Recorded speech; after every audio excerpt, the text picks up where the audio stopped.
my name is Daysha and welcome to my channel, Cosmic Century Crochet. Thank you so much for clicking on this video.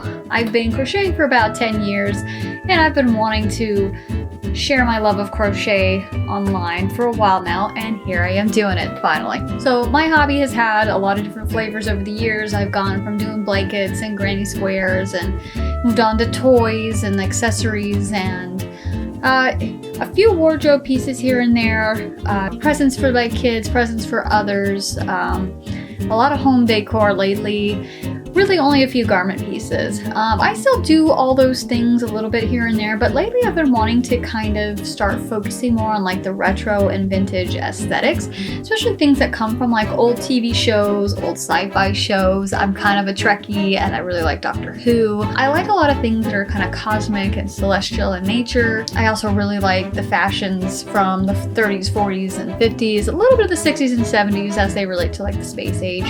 And so I thought, while I start gearing up in that direction, what better way than to kind of use that as my prompt to start sharing what I'm doing with my crochet. And here we are. So all that said, that's probably the vibe you're gonna see around here, that kind of retro, vintagey stuff. But I'm trying not to put things into a box. I'm sure there's gonna be a lot of other trends that go around that I'll really like and I'll wanna throw in for, speaking of, moving on from introductions, I actually just wanted to kind of start with something kind of simple. It's spring, but I do live in the Gulf Coast area of Mississippi, and our spring is kind of weird here. You know, we only get a couple of weeks of true winter. I guess true is still a relative term depending on where you live. And then it kind of moves very quickly into spring come February, and I don't get a whole lot of opportunity to enjoy making and using patterns to like make cute sweaters and things, because I mean, honestly, I'm not gonna use them. I'm not really gonna be able to wear them. It just gets so stinking hot here. The humidity is just crazy, but I still like spring and I still wanted to do some things to kind of, you know, help me mentally transition. And I did a few little crochet projects and I wanted to use those projects as my first share here on the channel, even though they're not necessarily retro or vintage as I just said I was going to be doing. So let's get into that. As I said with the weather, it's not very cool down here for very long, but when I am gardening in the spring, sometimes there's still like a chill in the air, and so having something kind of on my shoulders or around my neck as an extra layer is helpful. So this year I just went ahead and made this cute little cowl. I have this stash of pink yarn that I think I had like a big project planned, and then I ended up not going with that project, so I have lots of it left. So I used that. So this is kind of a stash buster, I think, to make just a cute little cowl, little spring cowl. And I just did, you know, just a long rectangle, and then I kind of just closed them in the middle. I can't tell you what I did there. I just started connecting and chaining as I went along. And I think it's kind of, you know, if you've ever done those the joining of like granny squares that kind of join as you go kind of thing. I think that was kind of the principle I was going with, but honestly, I don't even remember how to join a single. I'd have to watch a refresher video. I haven't done it in so long, so I don't know.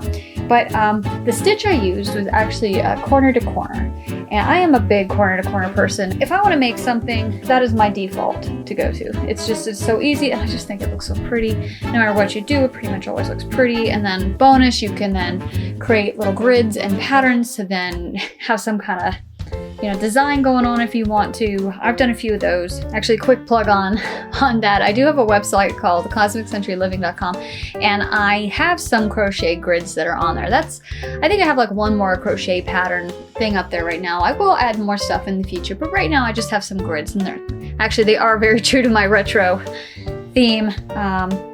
If you like Tintin, you know, they have that Journey to the Moon thing with Tintin, the rocket. I actually have, like back here, I made these little things for my son to play with, and then after he decided he didn't want to play with them anymore, they're now on my my pegboard back here, and because I like the rockets. But I do have like a crochet grid on my website that is made with the corner to corner stitch that it's inspired by Tintin. It's not the exact reproduction, obviously, because it's not my IP, but I did do some designs that were inspired by that story.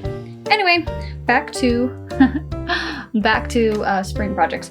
So I made this little cowl for this year, and I'll just throw it on real quick to show you. There you go.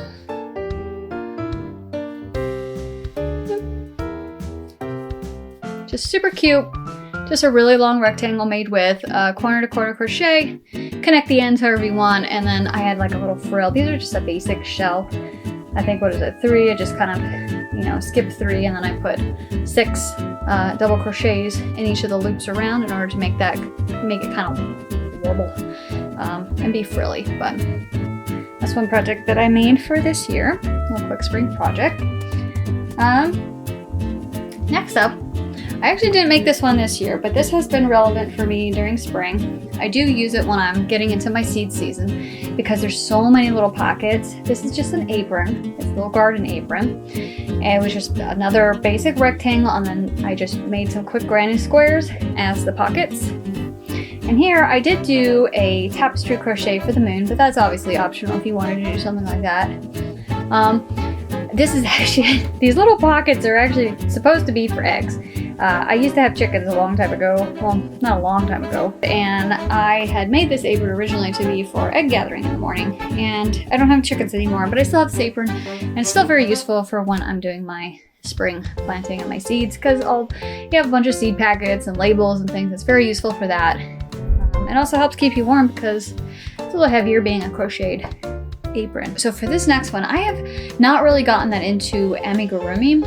I don't have a problem with it. I think I just got really frustrated with it when I was still like a beginner crocheter, and for some reason that frustration never passed long enough for me to go and give it another try. So I see other people making stuff, but I don't know. I've just never been real called to it. But every once in a while, I will just kind of throw together a little plushie for my kids. It is by no means an amigurumi project. I don't like to make pieces and then try to assemble them back together. I tend to make the pieces all different sizes, and then I get really upset with my results. So just to avoid all that, you know, negativity for myself, because it's just not something I'm very good at, I end up doing plushies that are mostly just one big thing, right? So I'll start out, I'll create the head, and it increases and create the ball, and then I'll do the neck, and then do the shoulder, you know, and it ends up being just like one big body, and then I'll go in and I'll directly, you know, build out the arms and the legs and everything. And that's just my standard how I do a plushie, and I don't do them very often. I usually do them because maybe I have some extra yarn to use up, or maybe the kids are asking for something, or they're really into something and I want to make something kind of inspired just to make them happy. One of the big ways that I feel very validated in my crochet and as a mama is I like to make my kids little things, and I'll just go play with them for a while. So for this little project, I made just a plushie, just a little stuffed bunny. And I don't think she has a name yet. I'm thinking it'll probably end up being something like Cuddles or, you know, something generic, but that's okay. She'll probably go in the box when we pack up all our Easter stuff. She'll just come out, she'll just be a toy. I usually, because this was like a more of like a baby blanket kind of yarn that I used, I think it was actually just a size 4, but it was fuzzy. So I just did a double crochet throughout the thing, so if you look really close, you can see the stuffing through the bunny and everything. So then I made a dress, a little dress for her to cover up all the stuffing that was like on her belly. I don't know if you'd call that a hack or if you know, but it works, you know. And then I just sewed the little nose on her face just to make her cute. And her tail is not centered, a little warped tail. But I just made a little plushie for my kids to play with. Actually, I made this with these little carrots bunches. So they're her carrot bunches. And then to complete that concept, I've always wanted to learn how to do the crochet basket stitch, and I never had a project that I was working on just yet to use it for, and I needed a basket for this bunny to live in with her carrots, and so I used that opportunity to teach myself the basket we see. I say teach myself the stitch, but I just searched for the stitch and found several wonderful YouTubers who were so kind to have put those tutorials up, and I made a little basket. So the bunny just goes in there with her carrots. I did put just a little piece of plastic canvas in here to kind of stabilize the bottom a bit when my kids carry it around. I don't know if it's completely necessary. In the past, I have actually attached these, sewn them in, and even done like the sides and everything to kind of help it be a little bit more rigid, but this was just a toy / decor piece, and it's only for, you know, a little bit in the spring before it gets packed away, so I didn't really bother with that this year. might do it another year if this becomes a real popular toy, but basically the bunny goes in here. I thought about putting handles on it so it could be a little bit like a little bunny carrier, so the bunny is like a baby. But I don't know. This was just a cute little project. The kids played with the bunny without the basket, so I didn't feel the need to put any more effort into that. But the basket turned out really well.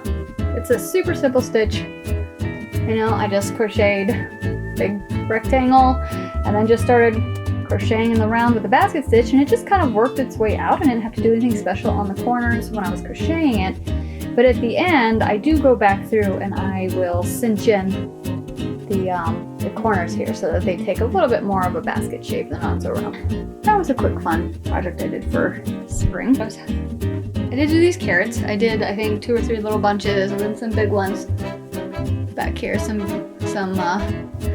bigger carrots. They're just super simple. I just did a little, you know, a basic,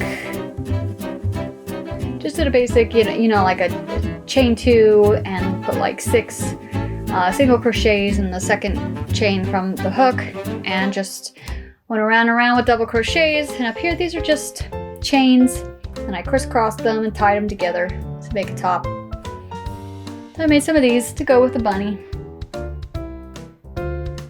There we go. And then I like celebrating Halloween all year round. Like, my entire house isn't done up spooky or anything, but I do have a lot of spooky pieces. I just kind of like to wiggle in, you know, some spooky elements here and there. And during the springtime, they call it Springoween. And I went ahead and made myself a cute little Springoween witch hat. I just couldn't help it. I wanted to have a crochet witch hat for spooky season. And I decided to go ahead and just sit down, figure out a pattern for myself that would work, that was quick, that I could actually do a tutorial on, which I actually have filmed the tutorial for that, but I'm not gonna release that probably until closer to the fall. Probably spruce it up. I might even redo the whole tutorial once I've gotten a little bit better about videos. But yeah, my kids, I make costumes a lot for my kids, and so pretty much everything I make, they just turn into an immediate play toy. So this has already been well loved, even though it's only existed for a couple weeks. I think it's really cute. I just put my hair up after it was driving me nuts, so I'll just go ahead and clip in here where I was wearing the witch hat. I think I probably used it for my thumbnail too. So this hat, and I also have like another one, a little more traditional look to it. These only took me maybe an hour to do the whole hat. So come Halloween time, be all set for that. Alright, so that's it for my first video here on Cosmic Century Crochet. I have a lot more projects coming up. I've actually been working on quite a few other things. This one's just going to stay short and sweet though, just to introduce you to myself and a little bit about what I expect to produce on this channel, show you what I've been up to for the last month crochet-wise. I'd appreciate if you hit that like button and click subscribe, hit the notification bell so that you will see all the other stuff that's coming up on the channel. I hope you enjoy the rest of your day, and I will see you in the next one. Bye now.